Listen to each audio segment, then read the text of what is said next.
Hello, beautiful people. Today, let's talk about healthy boundaries, how important they are to your overall health, well-being, way of living your life, and how essential they are when you are dealing with narcissists or people that are selfish, self-absorbed, self-entitled. I'm using some cards from the Oracle of the Seven Energies deck to illustrate the video today. People with poor boundaries are characterized by pushing others away. They will not let people in because they have disconnected from that internal navigation system that we all have inside of us, where we trust in ourselves to know what our boundaries are, what we are happy to have more of, what are deal breakers for us, what we would characterize as a line being crossed.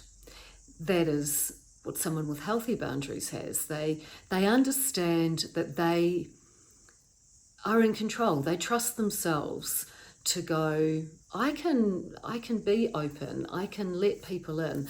I don't need the smoke and mirrors or the fake, the mask or the persona or the way of being one way on the outside and yet another way on the inside, because I know that within me, I trust that if I have an experience or I'm in a relationship of any kind with someone and they go too far, that I can handle that. As children, we are typically in our society not taught healthy boundary function. It is what it is. It's just been a characteristic of the mainstream way of operating that we have often experienced walking on eggshells through our upbringing in some way. It may have been in our family or our community or our education or our workplace. Walking on eggshells is where we aren't sure of the environment around us. We're waiting for those boundaries to be crossed in some way. And so what we do to try to compensate or to manage that external environment is we develop things like being good strategies. An example of that is that if you are in a family environment where there's someone who has poor boundaries and they're perhaps volatile, emotional, they encroach upon other members of the family's energy, if you like, to sort of, they're the attention seeker or the drama queen or the naughty child who draws in all the attention, as an example. If we're part of that family dynamic, would have gone, well, if I'm the good child, if I'm the good person here, then it won't set them off. I'll just keep the peace. And we start to get in a habit of behaving that way. That's our default way when we say go into the education environment or the workplace and we strike similar behavior. That becomes these being good, capitulating, just saying, oh, that's fine, we'll just keep the peace and I'll compromise. I'll compromise and compromise and compromise until I'm actually compromising myself. But I'll do it because I'm trying to keep things fine, to keep smooth sailing. What the reality is that if you think back, if this is familiar to you and you think back, has that actually worked? Has that strategy actually worked? And it doesn't work because what you're doing is you're dropping your boundaries with someone who has poor boundaries. And so there's just this open field of emotional, mental, energetic mayhem. What you need to do is step up to the plate for yourself. It's a powerful move indeed. Take ownership of your part in this dynamic, the way you live your life in every way, by saying, I can't control the dynamic of my family, coming back to that example, but I can't control that in any part of my life, in any interaction I have with other people, what's going on in my community or the world around me. I can't control that, but what I can do, and we all know this, don't we? But if you think about it in terms of boundary setting, it's really interesting, because we all know we can't control the world around us, but what can we do inside? What's our powerful move?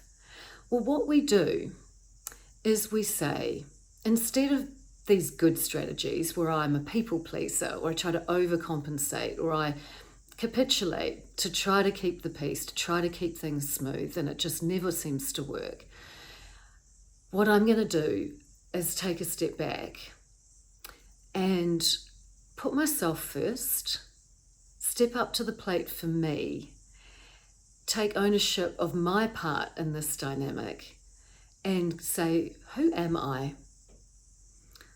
What's important to me? What do I value? What brings me that sense of fulfillment, satisfaction? What do I want? So define what sort of dynamic or interpersonal relationships would I really like to have within my family, with my friend group, with my colleagues, with my community. Then you take action on that by going for the gold, by letting the behavior that crosses your boundaries, once you've defined out what these are, really trusting with yourself that you know your line for this, for this, for this. You know your line with relationships, say with friendships, how much time you spend with people, as a small example. And you know where you have a real balance within you in terms of, I feel really good, I know myself, I trust myself. I feel really good when I have this sort of balance between spending time with the people I care about and time for me, doing the things that fill my cup. And you're really clear about that with yourself. Who am I? What do I want? You define out. It's even just a feeling within yourself, but be very clear on what those lines are with yourself. And then when those are encroached upon, you will then feel safe and empowered from within, instead of defaulting to that example of the overcompensating or being really nice or being good, the good strategies. Instead of doing that, you can very calmly just let, like water off a duck's back, let those over encroachments flow off you. They just won't affect you. There's also an energetic equation that goes on when that's happening, where by choosing yourself and really valuing yourself, it's an exercise in self-worth, setting healthy boundaries. You are actually lifting your energetic vibration as a person, because you're in a much more positive, empowered energy. So you know that yourself. If someone is defeated or sad or overwhelmed, you will feel they slump, their body language slumps, their energy slumps. In contrast, when someone is really confident and genuinely grounded and happy and energized in themselves, they have a whole different demeanor. So that's what you are doing for yourself. You're being your own well-being hero. You're feeding your self-worth by knowing who you are, what you want, knowing what your lines are, those parameters or boundaries, and then practicing them, letting the negative stuff fall away from you.